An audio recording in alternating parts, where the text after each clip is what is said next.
नमः। ओम सूर्याय नमः। ओम ह्रीं ह्रीं सूर्याय सहस्त्र किरण राय मनोवांछित फलम देहि देहि स्वाहा। ओम एहि सूर्य सहस्त्रांशु तेजो राशे जगतपते अनुकंपये मां भक्तया ग्रहाणार्ध दिवाकर। ओम ह्रीं ग्रणे सूर्य आदित्यः क्लीं ओम। तो प्रेम से बोलिए भक्तों, छठी मैया की जय। शिव गौरा का ध्यान लगाकर, श्री गणेश को शीश झुकाकर, मात शारदा का सुमिरन कर, सूर्य देव को हृदय बसाकर, छठ पूजा की गाथा पावन, कहती हूँ मैं जन मन भावन। सुनो सभी शुभ ध्यान लगाकर, मन में श्रद्धा भाव जगाकर। छठ पूजा का शुभ त्योहार, हरता जीवन का अंधियार, हरता जीवन का अंधियार, देखे अगणित खुशी अपार। कार्तिक माह में शुक्ल पक्ष को शुभ तिथि षष्ठी को आए, जो छठ पूजा का पर्व कहाए, जो सबके मन को नित भाए। इस दिन छठ माता का पूजन मंगलमय करता है जीवन, रोग दोष बाधा मिट जाए, जो माता का ध्यान लगाए। छठ पूजा का शुभ त्योहार, हरता जीवन का अंधियार, हरता जीवन का अंधियार, देखे अगणित खुशी अपार।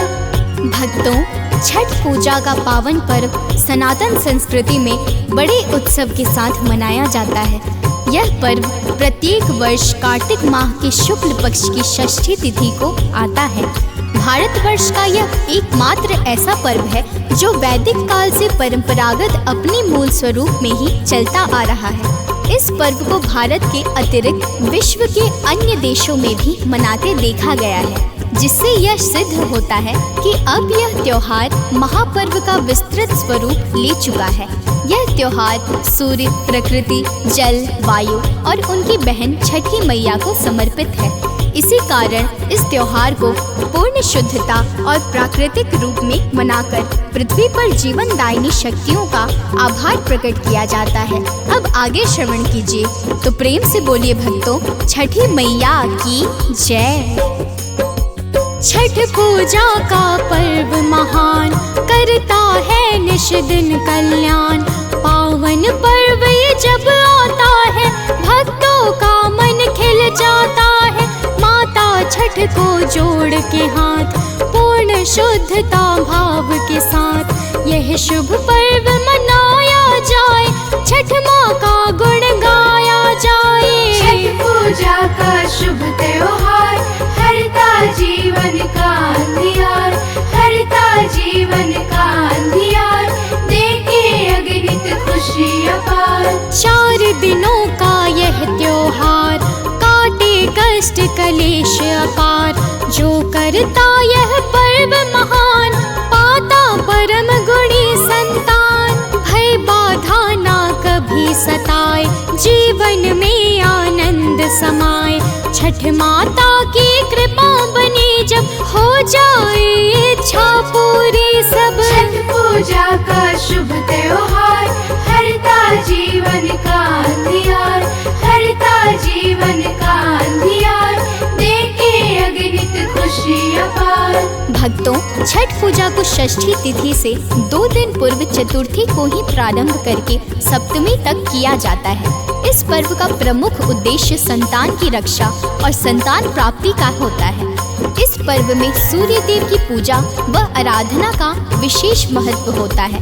यह एकमात्र ऐसा पर्व है जिसमें उगते सूर्य के साथ ही सायंकाल के डूबते सूर्य को भी अर्घ्य जल अर्पित किया जाता है। यह अत्यंत कठोर अनुष्ठानों का त्योहार 4 दिनों तक मनाया जाता है। इसमें निर्जल और निराहार रहकर लंबे समय तक जल में खड़ा होना और अर्घ्य देना होता है।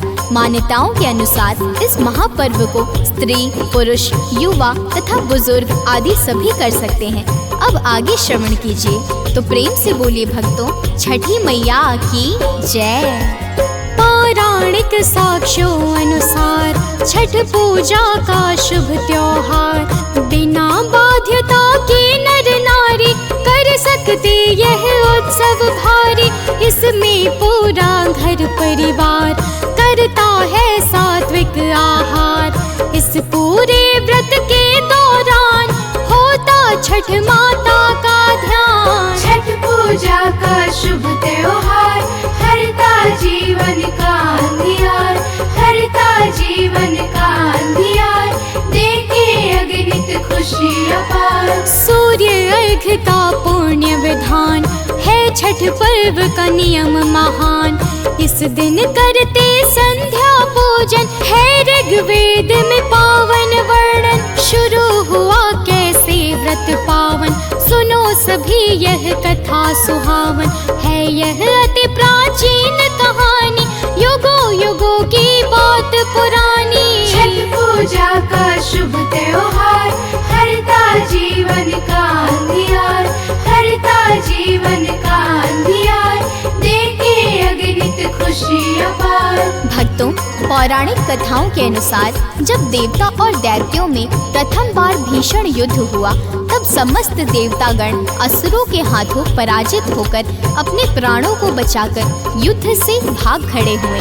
जब कोई अन्य उचित उपाय न मिला, तब सभी विधाता ब्रह्मा जी के पास जाकर करुण भाव में अपनी व्यथा कहने लगे। ब्रह्मा जी ने देवताओं को अत्यंत व्याकुल देखकर कहा कि तुम सबके भीषण कष्टों का एकमात्र उपचार केवल भगवान सूर्य ही कर सकते हैं, परंतु वे अभी अपने साकार देव स्वरूप में नहीं हैं। इस कारण यह तभी संभव होगा जब कोई पतिव्रता स्त्री सूर्य देव के सूक्ष्म स्वरूप को अपने गर्भ में धारण कर सके। ब्रह्मा जी की बातें सुनकर देवतागण अपने मन में बारंबार विचार करने लगे और फिर अचानक उनके मन में देव माता अदिति का ध्यान आया। फिर क्या हुआ, अब आगे श्रवण कीजिए। तो प्रेम से बोलिए भक्तों, छठी मैया की जय। देव गए माँ अदिति पास, जाकर करने लगे अरदास। माँ अदिति बोली अब जाओ, चिंता तनिक न मन में लाओ। देव हुए जब अंतर ध्यान, माँ अदिति ने मन में ठान। देव सूर्य मंदिर में जाकर किया ध्यान अतिशय हर्षाकर। छठ पूजा का शुभ त्योहार हरता जीवन का अंधियार, हरता जीवन का अंधियार, देके अगणित खुशी अपार। पुत्र प्राप्ति हित श्रेष्ठ विधान, परम दिव्य व्रत जाप महान। माता अदिति मन में धार, करने लगी है बारंबार। छठ माता यह देख साधना, भाव सहित अविचल आराधना। बोली ध्यान भाव से जागो, जो भी इच्छा हो वर मांगो। छठ पूजा का शुभ त्योहार हरता जीवन का अंधियार, हरता जीवन का अंधियार, देके अगणित खुशी अपार।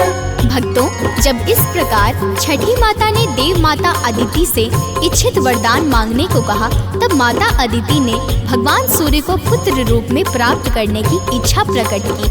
छठ मैया ने अत्यंत प्रसन्न होकर उन्हें सर्वगुण संपन्न और तेजस्वी पुत्र होने का वरदान दिया।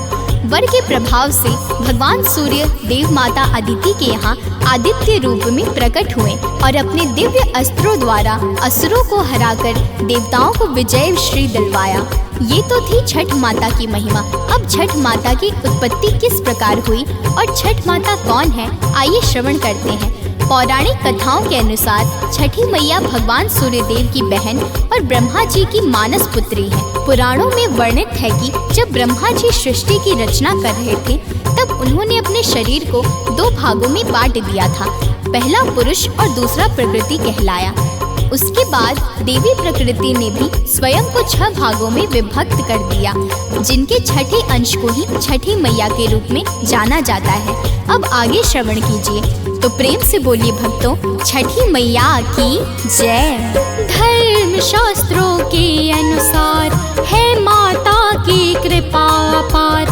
माता संकट को हरती है, खाली झोली को भरती है। पर्व बना कैसे सभी शुभ कथा सुहावन। एक बार हुए प्रिय व्रत राजा, धर्मवान ज्ञानी महाराजा। छठ पूजा का शुभ त्योहार, हरता जीवन का अंधियार, हरता जीवन का अंधियार, देखे अगणित खुशी अपार। प्रजा जिन्हें प्राणों से प्यारी, ऐसे थे प्रिय व्रत हितकारी। दया भाव से भरा हुआ मन, चिंतन में निस दिन नारायण।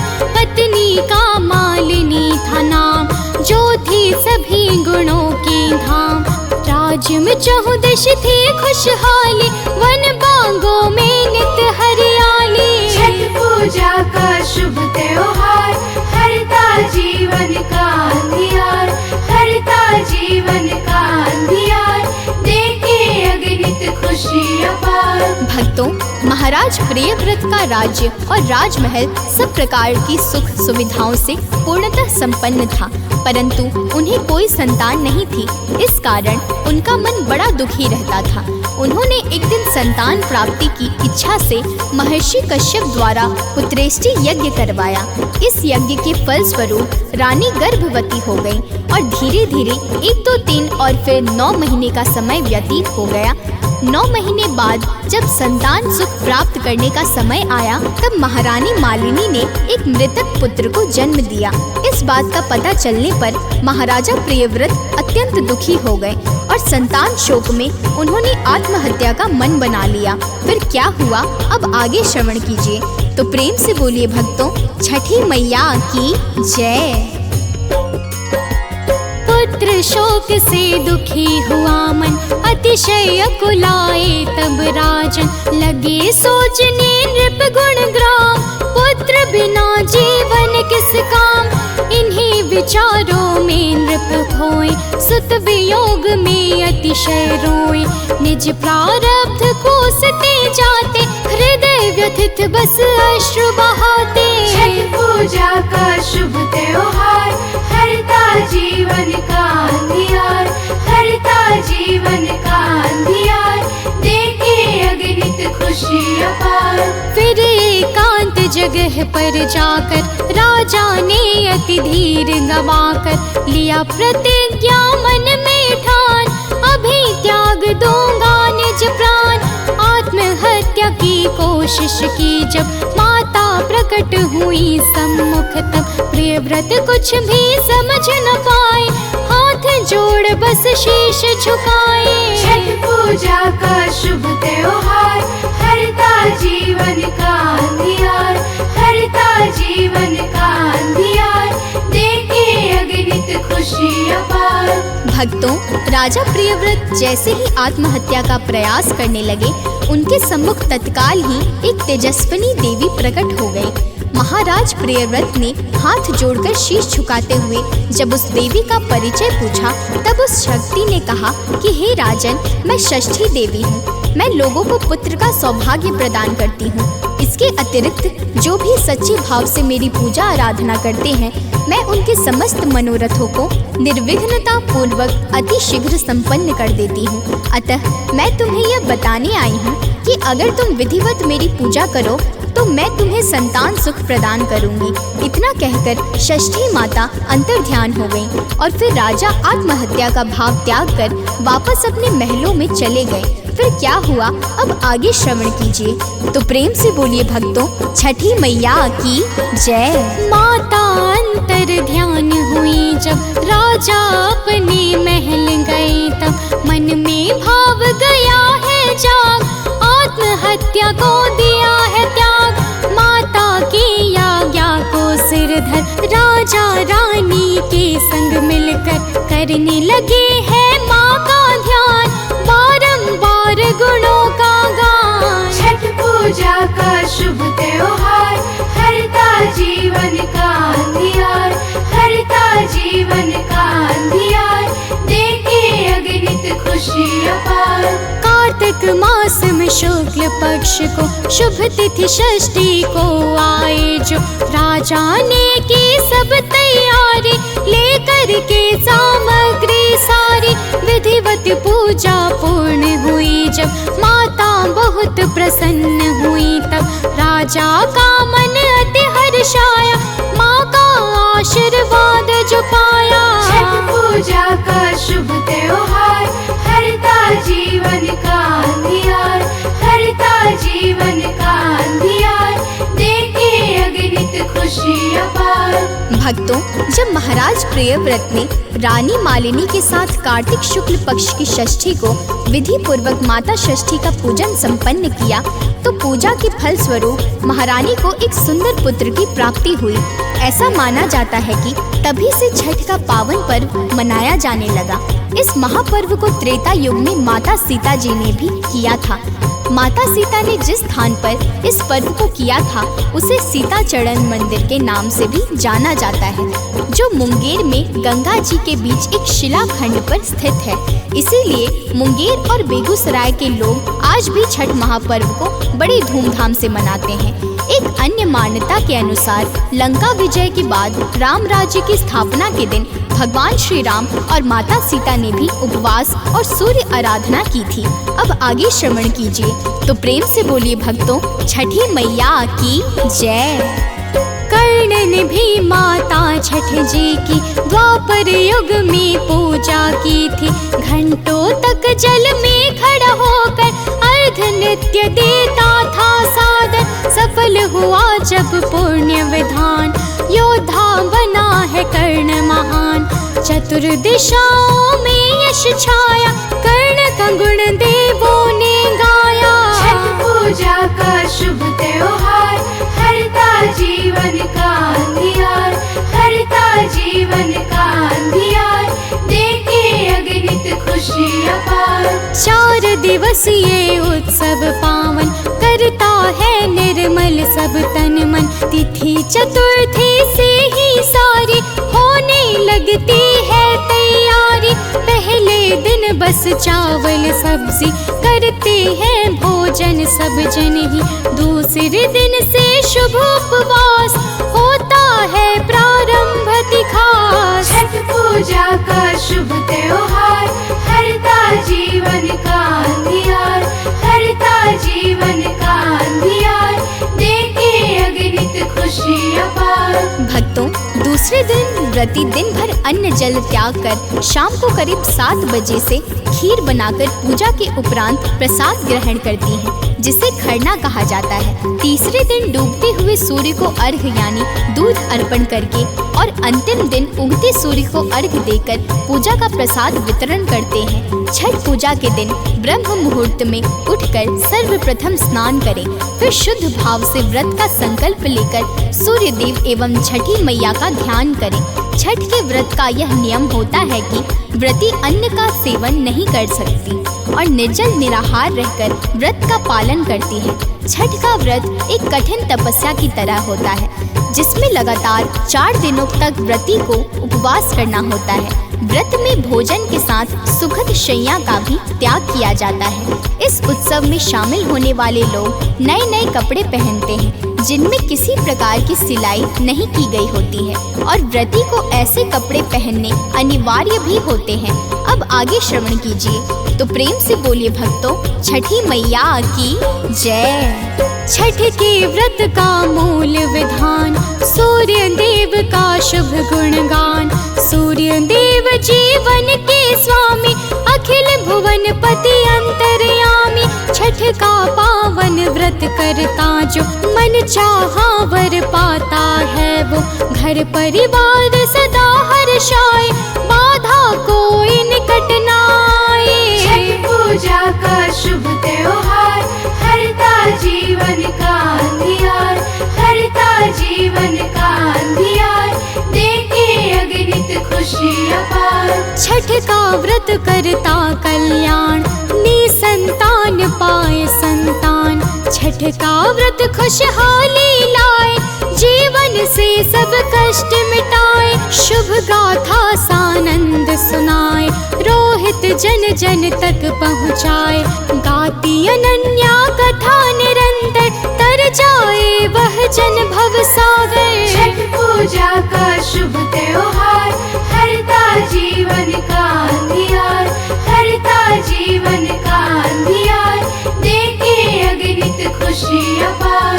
भक्तों, पूजा का पर्व तब तक किया जाता है जब तक अगली पीढ़ी में कोई विवाहित महिला इसके लिए तैयार ना हो जाए। पूजा के लिए जिस भी टोकरी या सूप का प्रयोग करें, उसी में फल, फूल, गन्ना, पकवान आदि सारी सामग्री होनी चाहिए। ध्यान रहे कि पूरे दिन और रात भर निर्जल व्रत रहकर अगले दिन सुबह उगते हुए सूर्य को जल अर्पण करके सूर्य देव का ध्यान करें और फिर अपनी मनोकामना पूर्ति की प्रार्थना करें। फिर व्रत का पारण करके प्रसाद बंटवाएं। छठ पर्व की कथा के अनुसार इस व्रत से संतान सुख की इच्छा पूर्ण होती है। इस व्रत से संतान को दीर्घायु का भी आशीर्वाद प्राप्त होता है। छठ के व्रत से आरोग्यता और आयु की प्राप्ति होती है। द्वापर में इन्हीं माता छठ के पूजन से श्री कृष्ण चंद्र के पुत्र कुष्ठ रोग से मुक्त हुए थे। इसीलिए यह भी माना जाता है कि इस व्रत से त्वचा संबंधी रोगों से भी मुक्ति मिलती है। यह पर्व सौभाग्य को प्रदान करने में अत्यंत सहायक होता है। इस व्रत से व्यवसाय आदि में भी उन्नति एवं स्थिरता प्राप्त होती है। एक बार प्रेम से बोली भक्तों, छठी मैया की जय।